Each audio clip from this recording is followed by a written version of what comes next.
Welcome to Kardec Radio, where you nourish your soul daily. As you wait for our next program, The Medium's Book, visit Kardec Publisher at kardecpublisher.com to check out our latest books. Also, check out our Kardec Flicks, Spiritism in a Click. Just go to kardecflix.com. And now with you, our host, Dr. Vanessa Anceloni, with the program The Medium's Book. Enjoy it.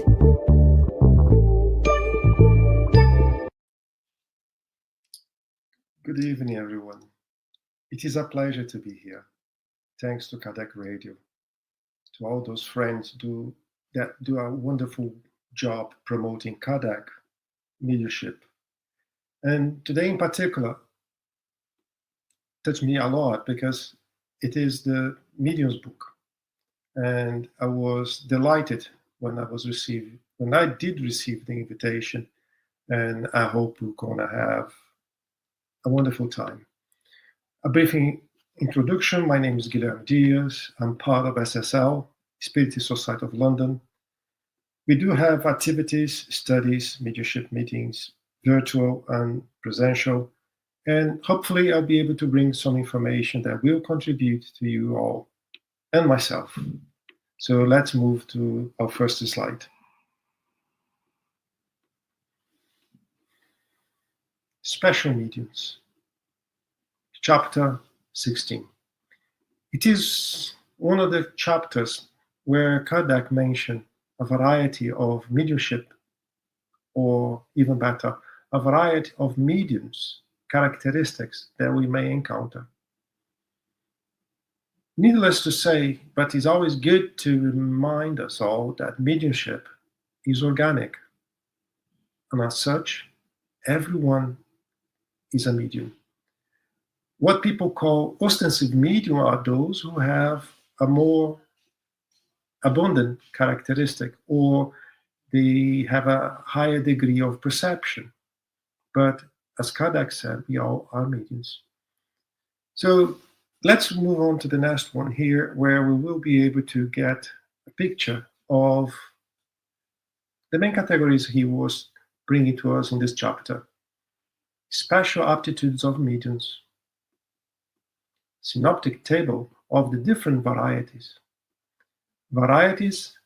of writing mediums. I think it's important always to remind us all what a medium is for. A medium is a go-between the spiritual world and our plane of existence.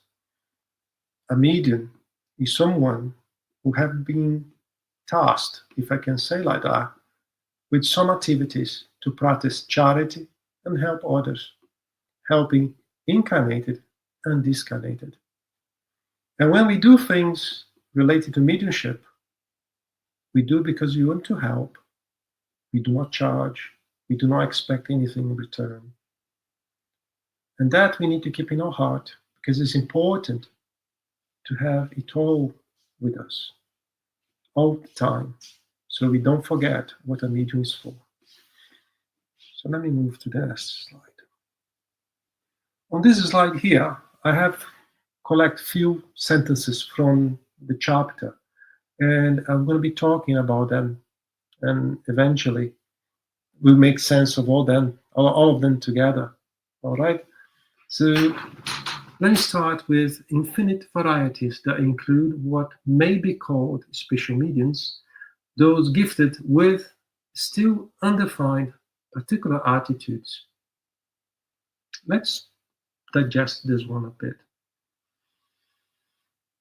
First of all, I would like to say that special mediums may give wrong idea about mediumship. Mediums are not special. Mediums are someone that have been prepared in the spiritual world to develop this characteristic when on earth. Mediums may have different characteristics.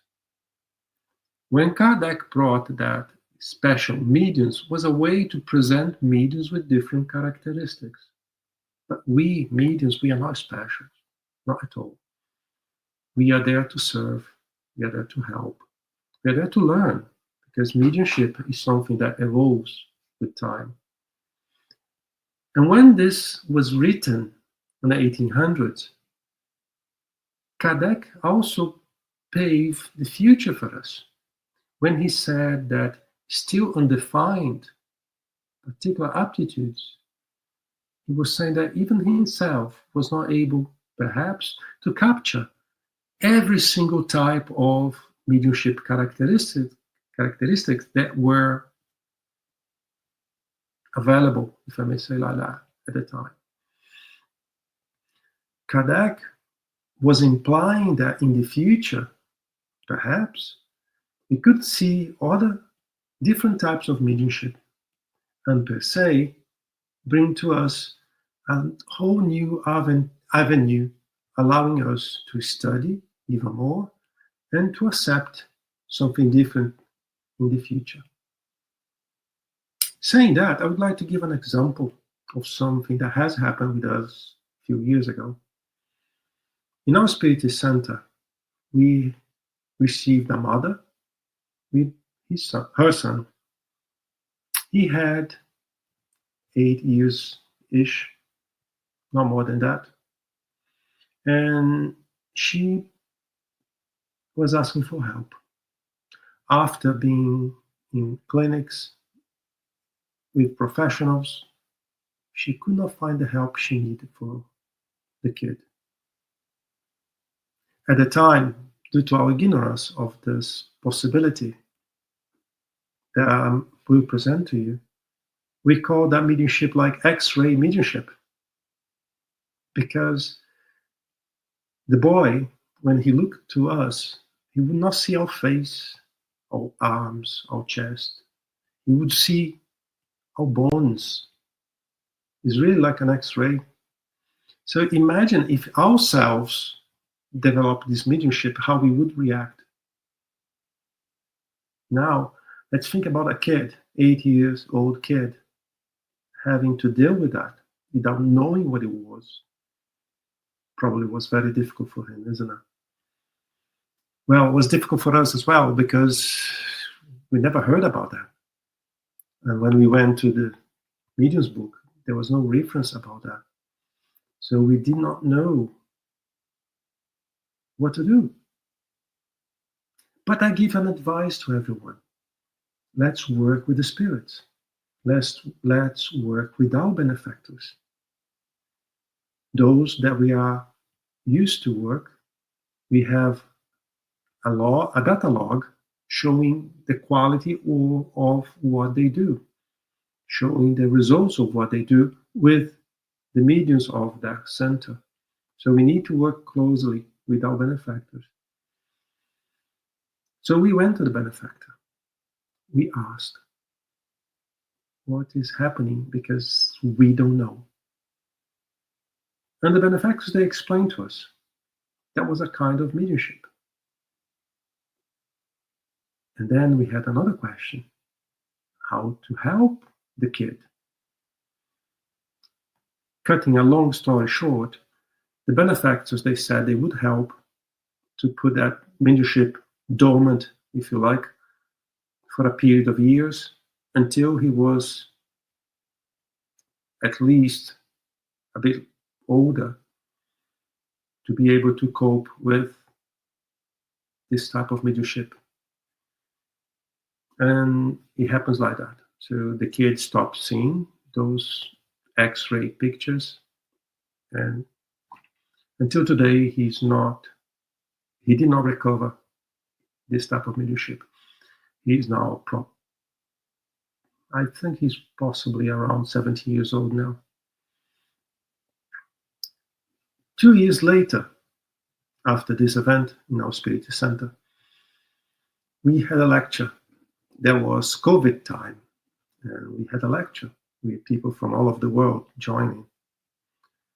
And when we start to describe this type of mediumship that have been presented to us,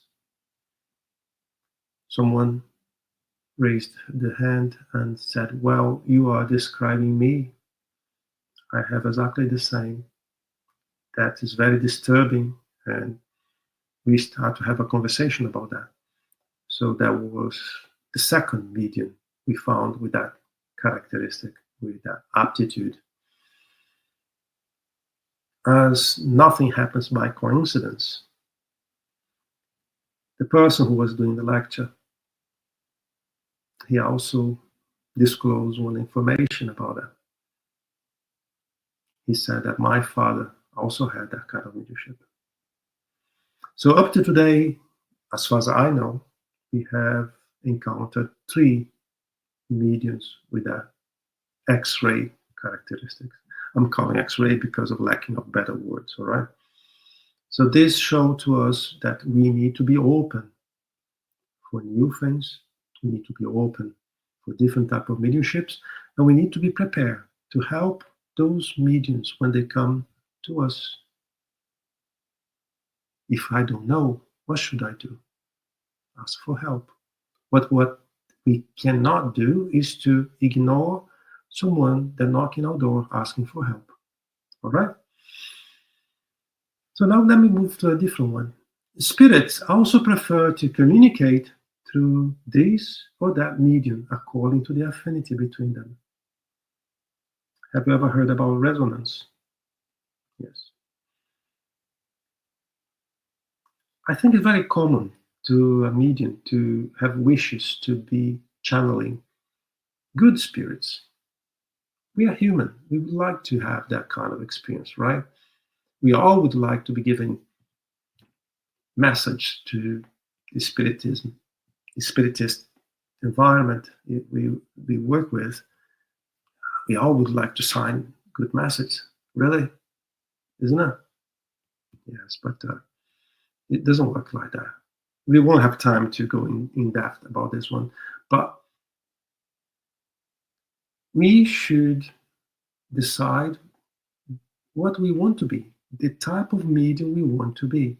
I mean, the choices we do in our day-to-day will define our spiritual friends, for good or for bad. So if I'm a medium following the Spiritism teachings, we are not perfect. Of course we're not. But if we are trying, if you are improving a bit day to day, that's what the Spiritism is for, to make us better. And then when we grow morally, we also have better potential to be in touch with those elevated spirits. Likewise, if I decide not to improve myself, I'm deciding which type of spirits will be around me, isn't it? So this is part of what he's saying here. Affinity. It's very common to have affinity between incarnated beings, right? The same thing happens with discarnated, okay? Also with discarnated and incarnated. There's one that I've even put in red. Communication is related to the nature of the spirit. We just finished a meeting, a leadership meeting, and that was very interesting. That one spirit was picturing himself as someone nice. He was trying to convince the participants of the meeting that he was there for something. And then someone just said to him, I can see that you are having this characteristic. And he burst. What I want to say with that,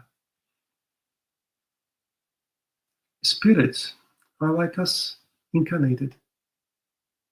We can only pretend to be something for a period of time after the real truth come alive, and no one can deny.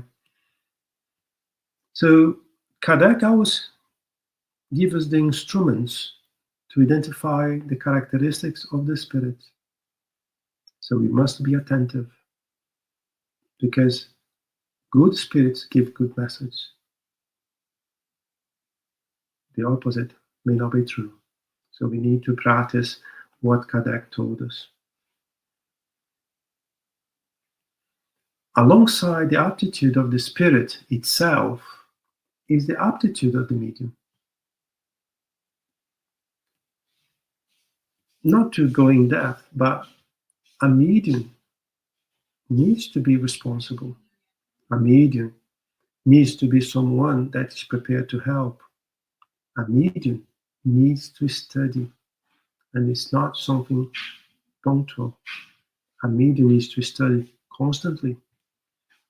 A medium needs to be available to work with the benefactors when is required, because a medium is a medium 24/7, not just that particular time of the week or the month that you dedicated your time to help spirits. You are a medium, period. You are a medium even when you are sleeping. Because, as we spoke earlier today, mediumship is organic. You don't have a switch on and off. You're a medium. That means that we have to be attentive 24/7. We are not perfect. All right? Let's agree a point. We are not perfect. But we need to go an extra mile to do right. And when we realize we're doing something wrong, raise your head. Move on.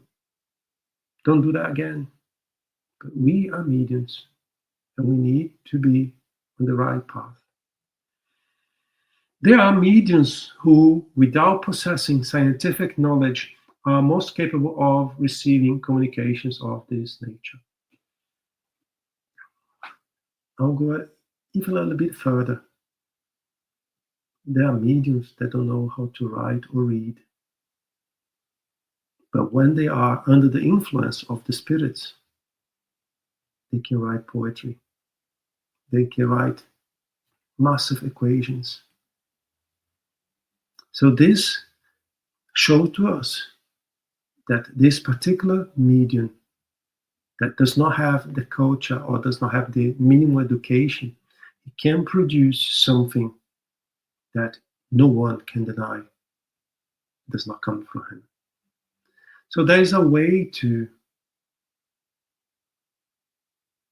demonstrate how mediumship works. So among other things, I would like to highlight what I consider as the most important for mediums. Be available. Be available to study. Be available to help. Be available when the benefactors ask to work. Because we are working not for them, we are working for ourselves. We are helping ourselves. So it's very important that we realize that when we do something, we're not doing something for a spirit or a person. We are doing something for ourselves. Let me move to the next slide. Synoptic table of the different varieties. Due to the time, we won't be able to go through all the items, but I've highlighted some in blue that we're going to be speaking on the next slide. But as you can see, there are several different types of mediumship, and I believe not all are listed here. As we spoke earlier, the X-ray mediumship, I believe that would fall into the physical effects category. But we have very little knowledge about how that will work. So let me go to the next slide. We're going to speak about a few of them. Well, before that, let me just show something for you guys that's interesting. We have the physical effects, where we have the pathological, motor, and the others. We have the intellectual effects, hearing, speaking, seeing. But if you see here, you have sensitive mediums. You have something that is common to all of them. Common to all of them. Can be seen by the physical effects, can be seen with the intellectual effects. So here we're going to talk a bit about few characteristics. Okay? Sensitive mediums, sensing the presence of spirits through a general or localized vague or physical sensation. I think one of the things that makes people do not understand mediumship is because they think mediumship is something so far distant from us, and a medium is someone that is very different than what we are. And in reality, both of them are very, very common and close to our reality. Do you dream? Do you have any dream that you really feel like is real? And when you wake up, you still have that very clear in your mind. Huh, that may be something else. If you go to a place, let's say a building, that building, every time when you get in, you feel very uncomfortable. You feel some chills in your spine. You feel like, oh, the energy here is very heavy. I don't feel very well. What is that? Well, the opposite is also true. Every time I'm going to someone's place, I feel very light. It's like I have a shower of energy, positive energy. There's another example. I was thinking about you and you just called me. What a coincidence. This is a degree of sensibility. And there are many other examples I could be giving to you here.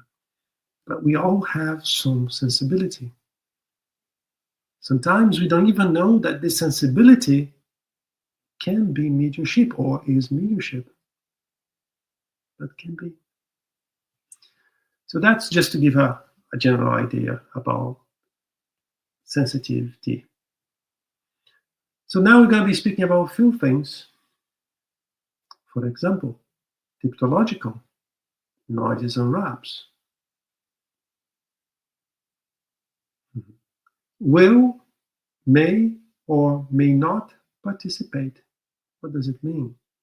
This means that the medium sometimes does not even know that he's the one that is promoting or giving the possibility to this phenomena. Sometimes they don't even need to be in the premises to be able to allow that to happen. Something that comes to my mind is the Hydesville phenomena when the sisters, the Fox sisters, they were bringing a lot of noise on the beginning of this phenomena, or sorry, in the beginning of the history of the Spiritism. We have as well motor mediums. That's interesting because we see people sometimes even on theaters doing some kind of presentation where they can move objects. This is something we saw in the past. This is something we still can see nowadays, right? When we talk of going back to the typological, when we see raps, sometimes people are very scared. Sometimes people don't even understand what it is, and there's a general panic. And that's natural. If you don't understand, I would be uncomfortable as well, by the way. So that's why it's important to try to understand the phenomena, try to study the phenomena. And I won't have enough time to give you my information, give you my impulse to you to try to convince everyone to study, because I think this is a massive part of what we do. We have natural unconscious, those who induce phenomena spontaneously without the intervention of their own will.